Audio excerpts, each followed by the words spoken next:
તમારા ઘરને ધન દૌલતથી ભરી દેશે આ વાસ્તુશાસ્ત્રના 40 નિયમ। 1. પૂજા રૂમની સફાઈ દર શનિવારે જરૂર કરો અને ગંગાજળનો છંટકાવ કરો। 2. જ્યારે મંદિરની સફાઈ કરો ત્યારે ભગવાનનો ફોટો જમીન ઉપર ન રાખો। 3. મંદિરનો દીવો રોજ સાફ કરીને જ પ્રગટાવો। 4. પૂજા કર્યા પછી મંદિરને પડદાથી અવશ્ય ઢાંકી દો। 5. પૂજા રૂમમાં પ્રતિદિન એક કપૂર અવશ્ય સળગાવો। 6. પૂજામાં શંખનું ખૂબ મહત્વ છે, તેથી પૂજા રૂમમાં શંખ અવશ્ય રાખવો જોઈએ। 7. પૂજા કક્ષમાં શુભ અને સાત્વિક રંગ જેમ કે આછો લીલો, પીળો, જાંબલી કે ક્રીમ રંગનો ઉપયોગ કરો। 8. દક્ષિણ કે પશ્ચિમ દિશામાં પૂજા રૂમ બિલકુલ ન બનાવો। 9. આરતી, દીવો, પૂજા, અગ્નિ જેવા પવિત્રતાના પ્રતીક સાધનોને મોં વડે ફૂંક મારીને ક્યારે ઓલવશો નહીં। 10. મંદિરમાં ધૂપ, માચીસ અને હવન કુંડની સામગ્રી દક્ષિણ કે પૂર્વમાં રાખો એટલે કે અગ્નિ કોણમાં રાખો। 11. વાસ્તુશાસ્ત્રમાં પૂજાની દિશા નક્કી કરવામાં આવી છે। ઘર કે ઓફિસમાં પૂજાનું સ્થાન ઈશાન દિશામાં રાખો, તેનાથી પરિવારમાં સુખ સમૃદ્ધિ વધે છે। ઉત્તર દિશા તરફ મુખ રાખીને કરવામાં આવતી પૂજા ધન પ્રાપ્તિ માટે લાભકારી છે અને પૂર્વ દિશા તરફ મુખ રાખીને પૂજા કરવાથી શુભ ફળ મળે છે અને ખૂબ જ ચમત્કારિક લાભ પણ મળે છે।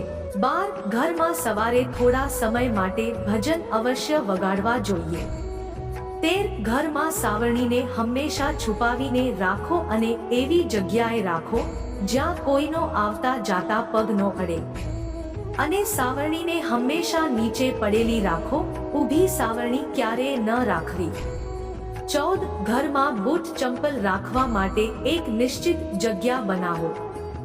બૂટ ચંપલ જ્યાં ત્યાં વેર વિખેર કે ઊંધા ચત્તા ન રાખો, તેનાથી ઘરમાં અશાંતિ ઉત્પન્ન થાય છે અને માતા લક્ષ્મી ક્યારે ઘરે નથી આવતા।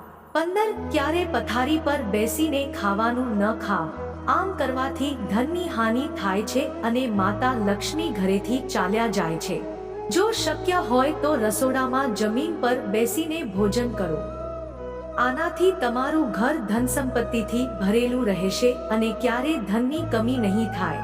16. કોશિશ કરો કે ઘરમાં કોઈ પણ બંધ ઘડિયાળ દિવાલ ઉપર ન રાખો, જે ઘડિયાળ કામ ન કરી રહી હોય તેને ઘરમાં ન રાખો। 17. નવી સાવરણીનો ઉપયોગ હંમેશા શનિવારે જ કરો। 18. ઘરમાં ક્યારેય કરોળિયા ન થવા દો, નહીતર ભાગ્ય અને કર્મ બંને બગડવા લાગશે અને દરેક કામમાં બાધા આવવા લાગશે। 19. આ વાતનું ધ્યાન રાખો કે કોઈ પણ રૂમમાં જો બીમ બનાવી હોય તો તેની નીચે ક્યારેય બિસ્તર ન લગાવો, તેનાથી ઘરમાં નકારાત્મકતા વધે છે। આવામાં કોશિશ કરો બીમ ઉપર કોઈ પણ વસ્તુ ન રાખો, ત્યાં બેસવું કે સૂવું પણ ન જોઈએ।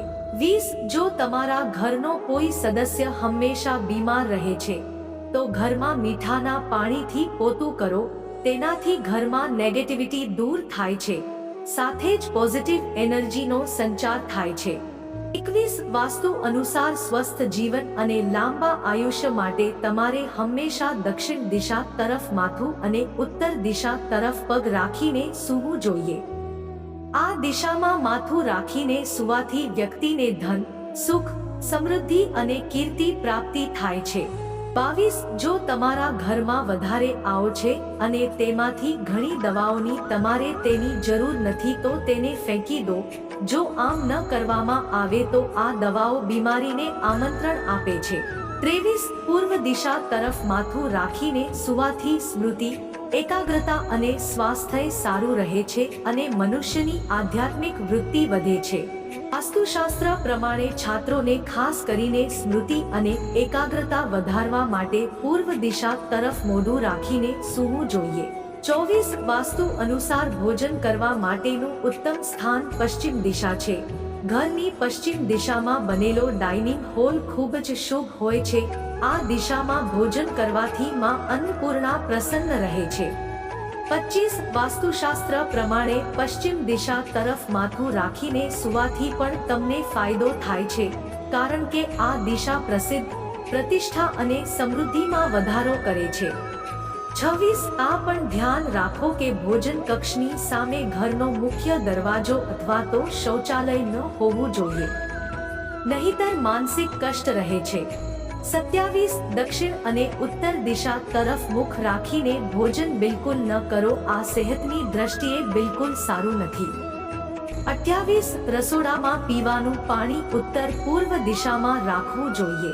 29 રસોડામાં ગેસ દક્ષિણ પૂર્વ દિશામાં રાખવો જોઈએ. 30 રસોડામાં પાણી અને આગ ક્યારેય એકબીજાની પાસે ન રાખવા જોઈએ. 31 રસોડામાં જો સાવરણી, પોતું અથવા તો કોઈ પણ સફાઈનો સામાન રાખો છો તો તેને નૃત્ય કોણમાં રાખો. 32 રસોડામાં કિચન સ્ટેન્ડની ઉપર સુંદર ફળો અને શાકભાજીના ચિત્ર લગાવો. અન્નપૂર્ણા માતાની તસવીર પણ લગાવો, તેનાથી ઘરમાં બરકત બની રહેશે. 33 કીડી, વંદો, ઉંદર કે અન્ય પ્રકારના જીવજંતુ કિચનમાં ફરતા હોય તો સાવધાન થઈ જા, તે તમારા સ્વાસ્થ્ય અને બરકતને ખાઈ જશે. કિચનને હંમેશા સ્વચ્છ અને સુંદર રાખો. 34 ભોજન સૌથી પહેલા અગ્નિને અર્પણ કરો. અગ્નિ દ્વારા પાકેલા અન્ન ઉપર સૌથી પહેલો અધિકાર અગ્નિનો હોય છે. 35 ભોજન કર્યા પછી થાળીમાં હાથ ક્યારેય ન ધોવા જોઈએ. 36 ભોજનની થાળને ક્યારેય પણ જમીન ઉપર ન રાખવી જોઈએ. થાળીને હંમેશા ચટાઈ અથવા તો ટેબલ પર સન્માનથી રાખો, પછી જ ભોજન કરો. 37 પિત્તળના વાસણોમાં ભોજન કરો. તાંબાના વાસણમાં પાણી પીવું અત્યંત લાભકારી હોય છે. 38 રાત્રે ચોખા, દહીં અને સત્તુનું સેવન કરવાથી દેવી લક્ષ્મીનો અનાદર થાય છે, અતઃ સમૃદ્ધિ ઈચ્છે છે તથા જે વ્યક્તિઓને આર્થિક કષ્ટ રહે છે તેઓએ આનું સેવન રાતના ભોજનમાં ન કરવું જોઈએ. 39 રસોડાના નળમાંથી પાણી ટપકવું એ આર્થિક સંકટની નિશાની છે. એટલા માટે જો રસોડાના નળમાંથી પાણી ટપકતું હોય તો તેને જલ્દી જ સારું કરાવી નાખો. 40 ભોજન કરતા પહેલા પૂર્વ દેવતાઓનું આહ્વાન કરવું જરૂરી છે. ભોજન કરતી વખતે વાતચીત કે ક્રોધ ન કરવો જોઈએ. પરિવારના તમામ સદસ્યોની સાથે બેઠીને ભોજન કરો. 41 વાસ્તુ અનુસાર જો ઘરમાં વાસ્તુદોષ હોય તો ઘરમાં અખંડ રામાયણનો પાઠ કરવો જોઈએ. સાથે જ ઘરના ઉત્તર પૂર્વ દિશામાં માટીનો એક કલશ રાખો. આ વાતનું ધ્યાન રાખો કે કલશ ખંડિત ન હોવો જોઈએ. જ્યારે રામાયણ સમાપ્ત થઈ જાય ત્યારે કલશનું પાણી તુલસીના કુંડામાં રેડી દો.